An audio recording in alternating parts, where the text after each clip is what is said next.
আসসালামু আলাইকুম রহমতুল্লাহি ওবরাকাতু। দেশ এবং দেশের বাহিরে যে সকল ভাই এবং বোনেরা আজকের এই গুরুত্বপূর্ণ প্রতিবেদনে ক্লিক করছেন, সকলকে জানাচ্ছি আন্তরিক শুভেচ্ছা এবং অভিনন্দন। প্রিয় দর্শক মণ্ডলী, টাইটেল এবং থাম্বনেল দেখে বুঝতেই পারছেন আজকে কোন টপিকে আপনাদেরকে নিউজগুলো দিব।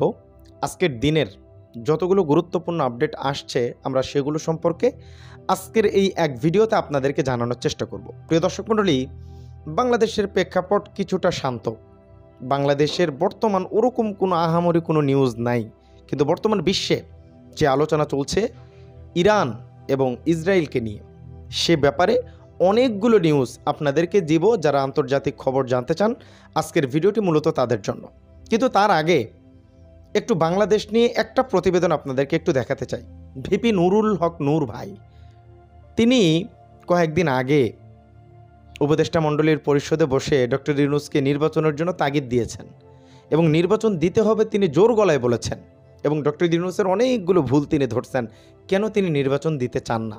এবং পিনাকি ভট্টাচার্য সহ সাংবাদিক ইলিয়াস ভাইকে নিয়েও অনেক বিদ্রূপ মন্তব্য করেছেন, কেন তারা নির্বাচন পরে চায়। কিন্তু এইবার পিনাকি ভট্টাচার্য যেটা লিখছে, তিনি লিখছেন 2 টাকার ইউটিউবাররা প্যারিস নিউ ইয়র্ক থেকে 4 মাস আগে গ্রাউন্ড রিয়েলিটি বুঝেই চিল্লাইছে, আর এইবার বাবুর এখন হুঁশ ফিরছে, যদিও এটা কখন কোন দিকে যাবে ঠিক নাই। এটা কেন লিখছেন? ভিপি নুরুল হক নূর ভাই বলছেন, রাজনৈতিক সংস্কৃতির পরিবর্তন না হওয়া পর্যন্ত দেশে নির্বাচন হবে না। শুধু এটা না, তিনি যে কথাটা বলছেন একটু দেশবাসীর উদ্দেশ্যে জানাতে চাই। তিনি বলছেন বিএনপি ছাড়া অন্য কোনো দল নির্বাচন নিয়ে শক্ত অবস্থানে নেই, কারণ বিএনপি তৃণমূলের কর্মকাণ্ড সম্পর্কে সবাই আগেই টের পেয়েছে, যা আমি টের পেয়েছি এলাকায় এসে। তাই বিএনপির সঙ্গে সহাবস্থান থেকে নির্বাচন সম্পর্কে আগে যে বক্তব্য দিয়েছিলাম, তার জন্য ঢাকায় ফিরে ডক্টর ইউনূস স্যারের কাছে ক্ষমা চেয়ে বলতে হবে, যখন আপনাদের নির্বাচনের পরিবেশ সৃষ্টি হবে তখনই রোডম্যাপ ঘোষণা করুন। ভিপি নুরুল হক নূর ভাই এইবার লাইনে আসছে। তিনি এখন সরকারের কথা চলতে চায় যে সংস্কার এখনও ক্লিয়ার হয় নাই, তিনি এটা গ্রামে গিয়ে বুঝতে পারছেন।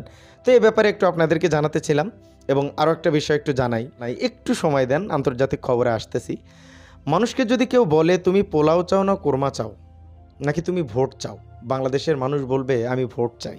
এখন আপনারা বলেন, পোলাও চান, কোরমা চান, ডিম বিরিয়ানি চান, নাকি নির্বাচন চান, ভোট চান, ভোটাধিকার চান, কোনটা চান? একটু কমেন্ট করেন। এবার আমরা আন্তর্জাতিক খবরে চলে যাব। একাধারে অনেকগুলো হেডলাইন আছে, আমি আপনাদেরকে একটু জানাচ্ছি যাতে করে আপনারা অল্প সময়ে দ্রুত খবরগুলো জানতে পারেন।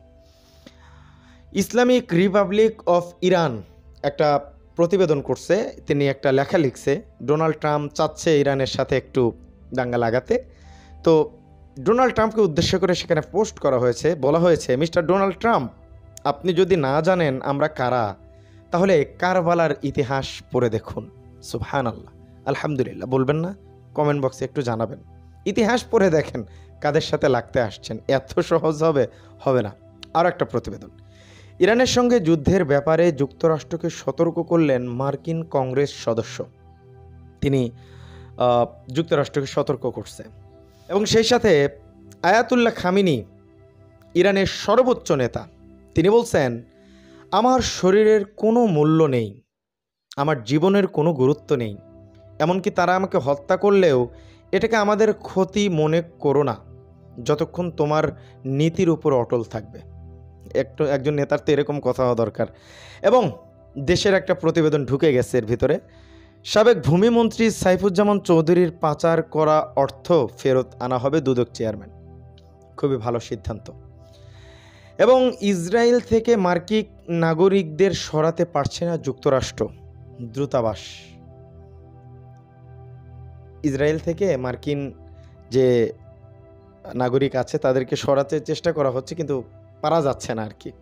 প্রতিবেদন আরও একটু লম্বা আছে, আমি বিস্তারিত পড়লাম না, সময় বেশি লাগবে, আপনারা দেখে নিন। নতুন সুইসাইড ড্রোন শাহেদ 107 উন্মোচন করলো ইরান। এবং সেই সাথে আরও একটি প্রতিবেদন, ইসরায়েল ও ইরানের মধ্যে চলমান সংঘর্ষ আগামী 24 ঘন্টা থেকে 48 ঘন্টা পর্যন্ত টানা অব্যাহত থাকতে পারে। কালিন কার তিনি এই কথাটা বলছেন। এবং ইরানের রাজধানী তেহরানে একাধিক বিস্ফোরণের খবর পাওয়া গেছে।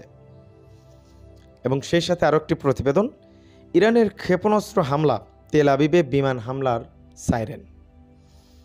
এই বিস্তারিত নিউজগুলো একটু পরে পড়ব যদি আপনাদের সময় থাকে ইনশাল্লাহ। এবং ইসরায়েলের ছোড়া মিসাইলে ইরানের ভূখণ্ডেই মুখ থুবড়ে পড়ল, ঘটনা বিস্ফোরণ। মানে ভারতের মতো অবস্থা হয়েছে। ভারত যেরকম ওই যে রাফেল চালাইতে গিয়া হয়েছে, তো ইসরায়েলেরও যে মিসাইল ছুটছে সেটা মুখ থুবড়ে ইসরায়েলেই পড়ছে এবং বিস্ফোরক একটা ঘটনা ঘটছে। লাইট একটু কম, বৃষ্টির প্রভাব দেখা যাচ্ছে, তো এই জন্য আর কি। আচ্ছা, আরও একটা প্রতিবেদন। ইরানের হাসপাতালে ইসরায়েলের সরাসরি হামলা এবং সেই সাথে খামেনিকে হত্যা করলে সংঘাত শেষ হবে, ইরানের সর্বোচ্চ যে নেতা এই কথা তিনি বলছেন। আরও অনেক কথা আছে, আপনি স্ক্রিনে দেখতে পাচ্ছেন। লেখাটা পড়ে নিয়েন অফ কইরা, আমি পরবর্তীতে সময় থাকলে আমি বলবো। এবং আরও একটা প্রতিবেদন। ভবন খালির নির্দেশ আসার পরও জয়নুল আবেদীর আসল চেহারা বিশ্বকে দেখাতে কেউ বের হয়নি। আবারও তেল আবিব ও হাইফার ড্রোন ও ক্ষেপণাস্ত্র হামলা শুরু ইরানের। এগুলো কিন্তু সব আজকের প্রতিবেদন। ইরানের ড্রোন ও ক্ষেপণাস্ত্র হামলায় হাইফার রিফাইনারি শাটডাউন, নিহত 3 জন। প্রতিবেদনগুলো অনেক সাইডে আরও বিস্তারিত লেখা আছে, আমি সবগুলোই দিয়ে দেব স্ক্রিনে, আপনারা পজ করে দেখে নেবেন। এবং পশ্চিম ইরানের ক্ষেপণাস্ত্র ঘাঁটি লক্ষ্য করে ইসরায়েলের হামলা, একটা প্রতিবেদন। হাসিনা আপারে নিয়ে একটা প্রতিবেদন আসছে। শেখ হাসিনা ও আসাদুজ্জামান খানকে আত্মসমর্পণের নির্দেশ দিয়ে বিজ্ঞপ্তি। এখানে কি বলছে একটু বিস্তারিত আপনাদেরকে বলি। ক্ষমতাচ্যুত সাবেক প্রধানমন্ত্রী শেখ হাসিনা ও সাবেক স্বরাষ্ট্রমন্ত্রী আসাদুজ্জামান খানকে আন্তর্জাতিক অপরাধ ট্রাইব্যুনালে হাজির হওয়ার নির্দেশ দেওয়া হয়েছে। আগামী 24 জুনের মধ্যে তাদের ট্রাইব্যুনালে উপস্থিত হওয়ার জন্য বলা হয়েছে। তারা উপস্থিত না হলে তাদের অনুপস্থিতিতে বিচার হবে বলেও জানানো হয় বিজ্ঞপ্তিতে। সোমবার 16 জুন বিচারপতি মোহাম্মদ গোলাম মুর্তজা মজুমদারের নেতৃত্বে 3 সদস্যের আন্তর্জাতিক অপরাধ ট্রাইব্যুনাল এই আদেশ দেন। এবং আপনাদেরকে একটা প্রতিবেদন স্ক্রিনে শো করাচ্ছি, আপনারা একটু পড়ে নিন। সেটা হচ্ছে মোহাম্মদ বিন সালমান জাতির উদ্দেশ্যে যে ভাষণ দিয়েছেন, এখানে তিনি খুব সুন্দর কিছু কথা বলেছেন, মানে আমাদের আকাবিরদের কথা উল্লেখ করেছেন, করিয়ে তাদেরকে মনে করে দিয়েছেন যে আমাদের একত্রিত হতে হবে, বিভক্ত হলে চলবে না। যদি এইভাবেই আমরা থাকি তাহলে আমাদের উপরে ক্রমাগত হামলা আসতেই থাকবে। তো ভয়েস অফ রাইটসের একটা গ্রুপে এই এমডি সাব্বির হোসেন সজল ভাই এটা নিয়ে একটা পোস্ট করছে, খুবই গুরুত্বপূর্ণ লেখা লিখছে বলতে সালমান যে কথাটা বলছে সৌদির বাদশা, সেটাই তিনি এখানে উল্লেখ করার চেষ্টা করেছেন। তো বাকি আজকে বহির্বিশ্ব সহ দেশের 2-1টা প্রতিবেদন আপনাদেরকে শোনালাম আর কি। বহির্বিশ্বের নিউজ আমি আগে কাভার করি নাই, সেক্ষেত্রে একটু প্রবলেম হচ্ছে। আমি আস্তে আস্তে চেষ্টা করবো ইনশাল্লাহ এটাকে রিকভারি করার। তো আজকের ভিডিও পর্যন্তই, সে পর্যন্ত সকলে ভালো থাকবেন, সুস্থ থাকবেন। আসসালামু আলাইকুম রহমতুল্লাহি ওয়া বারাকাতুহু।